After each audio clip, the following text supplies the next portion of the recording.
एकदा ही रेसिपी जर ट्राय केली ना तुम्ही तर बाहेरचं डेझर्ट, बाहेरची मिठाई सुद्धा विसरून जाल. इतकं छान लागतं, खमंग आणि रुचकर. आणि विशेष म्हणजे यामध्ये आपण बाहेरची एकही जिन्नस वापरली नाहीये. जी घरामध्ये उपलब्ध असते ना ती त्याच पदार्थापासून बनवले. नमस्कार, मेजवानी जेवणाची यामध्ये तुम्हा सगळ्यांचं खूप खूप खूप मनापासून स्वागत आहे. तर आज करणारे आपण घरच्याच उपलब्ध साहित्यांमध्ये डेझर्ट, आणि एकदा जर तुम्ही हे ट्राय केले ना तर हे संपेपर्यंत खात राहाल. इतकं सुंदर आणि सुरेख लागतं. तर ही रेसिपी आहे ना मी माझ्या घरी पाहुणे आल्यानंतर ट्राय केली, त्यांना खूप आवडली. कसं केले त्यासाठी पटकन सुरुवात करूया. इथं ना बघा मी अर्धा लिटर दूध घेतले आणि हे ना आपल्याला पॅन मध्ये घालून घ्यायचे. याला एक उकळी काढूया आणि मग बघूया. ते बघा दुधाला उकळी आली आणि आता गॅसची फ्लेम आहे ना ही लो करायची आणि लो हीटवर आपल्याला हे दूध आहे ना चांगलं असं आटवून घ्यायचंय. आता गॅसची फ्लेम लो करते आणि एक 10 ते 15 मिनिटात आहे ना दूध चांगलं आटलं सुद्धा जातं. आणि एक 10-15 मिनिटांनी चेक करू. आणि दूध चांगलं आटलेलं आहे. आता यामध्ये ना आपल्याला 25 ग्रॅम साखर घालून घ्यायची. आणि बघा दूध जसं जसं आटतं ना तसं तसं गोड होतं, त्याच्यामुळं 25 ग्रॅमच घातली. आणि अर्धा लिटर दूध होतं म्हणून यामध्ये 25 ग्रॅम घातली. आता हे परत चांगलं आटवून घेऊया. ते बघा पूर्ण असं आपला खवा तयार झालेला आहे. आणि जसं जसं थंड होतं ना तसं तसं अगदी दाटसर होत जातं. आता गॅसची फ्लेम बंद करूया आणि हे पूर्ण थंड करून घेऊया. आता इथे एक पॅन ठेवलाय गरम करायला, त्यावर आहे ना आपल्याला ही साखर घालून घ्यायची आहे. आता बघा जेवढी पहिल्यांदा घेतली होती ना साखर 25 ग्रॅम एवढी साखर घालायची आणि ही आपल्याला व्यवस्थित मेल्ट करून घ्यायची. तर साखर एकदा मेल्ट करायला ठेवली ना तर त्याला अजिबात टच करायचं नाही, म्हणजे हात लावायचा नाही. कोणताही चमचा किंवा उलातनं यामध्ये घालायचं नाही. आपोआप अशीच मेल्ट होऊन द्यायची आणि खूप छान रंग सुद्धा येतो. ते बघा साखर आहे ना हळूहळू अशी मेल्ट होऊन द्यायची. अगदी ही प्रोसेस आहे ना अगदी हळूहळू झाली पाहिजे. यामध्ये गडबड नाही करायची, नाहीतर मग काय होतं ना साखरेचा आहे ना करपट करपट वास येतो.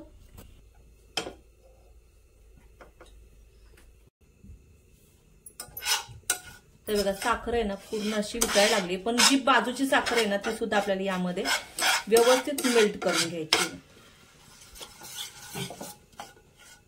आता यावेळेस तुम्ही हलवलं ना तरी चालतं, पण त्यामुळे ना काय होतं साखर पूर्ण अशी विरघळली जाते. आता यामध्ये ना आपल्याला अगदी थोडंसं पाणी घालायचं आणि व्यवस्थित असं मिक्स करून घ्यायचं. ते सिरप आहे ना आपल्याला पूर्ण थंड करून घ्यायचंय. आणि कलर बघू शकताय, कलर अगदी सुंदर आलेला आहे. आता इथं ना बघा मी घट्टसर पण कमी आंबट हे दही घेतलेले आणि हे दही आहे ना ताजंच लावलेले. तर 100 ग्रॅम हे दही घेतलेले आणि जे आपण सुरुवातीला करून घेतलं होतं ना दुधाचं खावा तो यामध्ये घालून घ्यायचा आहे. सगळा खावा यामध्ये घालून घ्यायचा. यामध्ये ना इथं व्हॅनिला एसेन्स घेतलाय मी, हा घालून घ्यायचा आहे.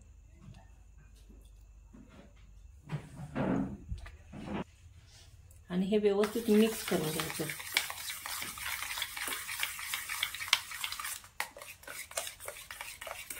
तर हे ना तुम्ही मिक्सरला सुद्धा फिरवून घेऊ शकता, पण मी आजच मिक्स करून घेणार आहे. आणि शक्यतो आहे ना दही कमी आंबट घ्यायचं.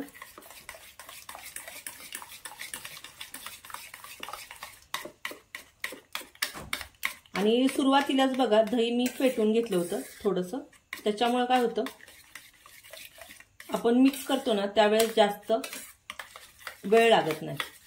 आता हे चांगलं मिक्स झाले. आपलं जे सिरप आहे ना ते चेक करूया. आता सिरप आहे ना थंड झाले आणि सिरप सुद्धा बघा व्यवस्थित थंड करून घेतलेले आहे.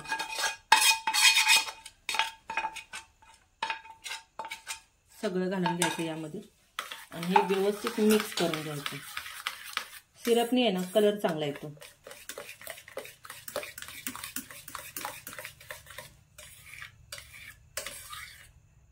आता इथं ही केकची टीन घेतली, यामध्ये सगळं मिश्रण घालून घ्यायचं.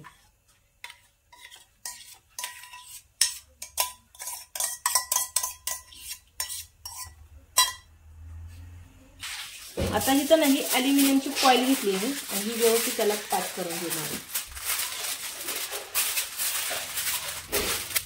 व्यवस्थित अशी पॅक करून घेतली ना म्हणजे पाणी आतमध्ये जाणार नाही आणि व्यवस्थित असं बसलं सुद्धा जाईल. आता इथं ना मी अगोदरच पाणी गरम करायला ठेवलं होतं, त्यावर आहे ना हे ठेवायचे आपल्याला आणि एक 20 मिनिटं आहे ना चांगलं शिजवून घेऊया. ते बघा 20 मिनिटं चांगलं आहे ना शिजवून घेतलं आणि आहे ना मी रात्रभर आहे ना असंच ठेवून दिलं होतं. ते बघा मस्त असं शिजलेले. आता ही आहे ना मी प्लेट अशी घेणार आहे आणि यावर असं हे डिमोल्ड करून घेणार आहे.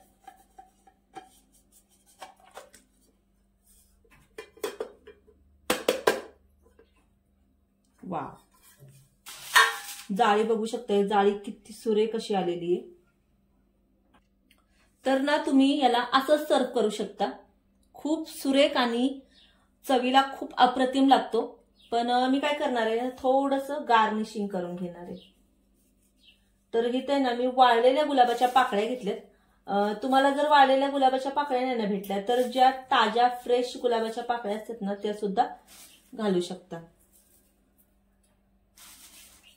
तर तुम्हाला ना थोडासा झूम करून पुढून दाखवते. ते बघा ही जी जाळी आली आहे ना, ह्या जाळीवरूनच कळतो अगदी व्यवस्थित असं शिजलं गेलेलं आहे आणि चवीला म्हणाल ना चवीला खूप सुंदर लागतो. उपवासाला सुद्धा हे खाऊ शकता तुम्ही किंवा उन्हाळ्यामध्ये बघा तसंही गुलाबांच्या पाकळ्यांचा सरबत किंवा गुलाबांच्या पाकळ्यांचा असा केक तुम्ही खाऊ शकता. तर एकदा ना या पद्धतीने नक्की करा उन्हाळा स्पेशल म्हणून आणि कमेंटमध्ये नक्की कळवा. चॅनलला जर लाईक केलं नसेल ना तर लाईक करा, सबस्क्राईब करा आणि बाजूला जे बेल आयकॉन असतं ना ते नक्कीच दाबा